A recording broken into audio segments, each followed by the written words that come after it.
Morning everyone. So we're back again for another week of Encounter with Jesus. So going off Sunday's sermon, we spoke about Jesus having an encounter with an intellect. So when we say intellect, we mean the person that has got all the money, that has got the fame, that has got the status, someone that's always wanting to be in control, not necessarily just someone that's book smart. So I've got Kiki here with me, and I'm just going to be firing maybe one or two questions just so we can see what she's learned, and it might help you also learn something from what she said. So yeah, you can just say hi to everyone and Hi. just introduce yourself a little bit. Yeah, my name's Kiki. I thought Sunday's sermon was really good. I think it was quite relatable as well, because I feel like a lot of people they sort of hesitate to come into church and wanting to know God because they think they know everything already.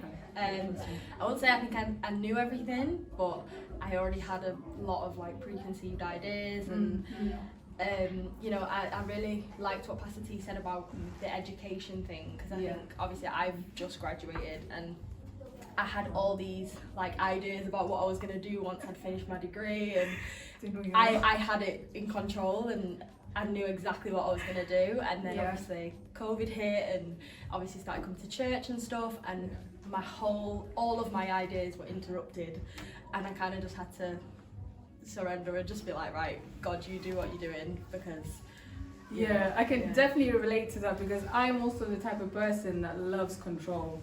So before I came to church as well, I had everything planned out. I was like, when I graduate, I'm going to apply for accounting, blah blah blah, this that. And when you get saved, it all goes out the window, and you just think, okay, God, you need to give me a whole new plan. That's one of the hardest things in the beginning, because you have to continually die to yourself, which is something that Pastor T mentioned in the sermon. But then going off that, is there anything that you've learned from the sermon that you think now you can apply going forward in your life? It kind of just confirmed what I was already kind of thinking about and going through, that thing of just letting go and letting God, and understanding that God knows better than you do, even if you think you know everything and you think you know what you're doing. God always knows better. And also, one thing that stood out to me was when Pastor T said something to the effect of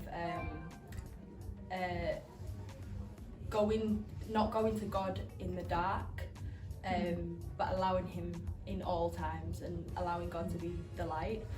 That's one thing that really stood out to me. So that's what I'm going to be taking away from the sermon. Brilliant. Thank you so much for your time. So in summary, guys, honestly, making sure that you go to God with whatever situation you have, and it's not about your intellect, it's not about your education, it's not about where your family comes from, how much money you have. Just be born again and you'll have Jesus for life. That's it. So, but yeah, catch us another day tomorrow. We'll do another encounter with you. Thanks.